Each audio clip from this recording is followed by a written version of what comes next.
Breaking news చూస్తున్నాం. ఆంధ్రప్రదేశ్లో మళ్లీ కరోనా కలకలం రేపుతోంది. గత కొన్ని రోజులుగా రాష్ట్రంలోని పలు జిల్లాల్లో కొత్త కేసులు వెలుగు చూడడంతో ప్రజల్లో ఆందోళన కలిగిస్తోంది. ముఖ్యంగా వైఎస్ఆర్ కడప, గుంటూరు జిల్లాతో పాటు వైజాగ్ పరిధిలో పాజిటివ్ కేసులు నమోదవుతున్నాయి. ఇక జూన్ 26 నుంచి ఇప్పటి వరకు రాష్ట్ర వ్యాప్తంగా 13 పాజిటివ్ కేసులు నిర్ధారణ అయ్యాయి. కోవిడ్తో ఇప్పటికే 4 మృతి చెందారు. ఇక మరణించిన వారంతా తీవ్రమైన ఆరోగ్య సమస్యలతో బాధపడుతున్న వారని వైద్య ఆరోగ్య శాఖ స్పష్టం చేసింది.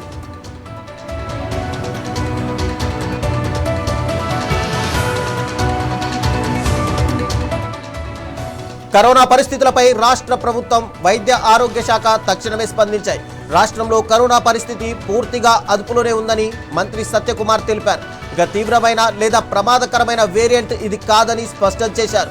ప్రజలు ఎవరూ కూడా పానిక్ అవ్వాల్సిన అవసరం లేదని భరోసా కూడా ఇచ్చారు.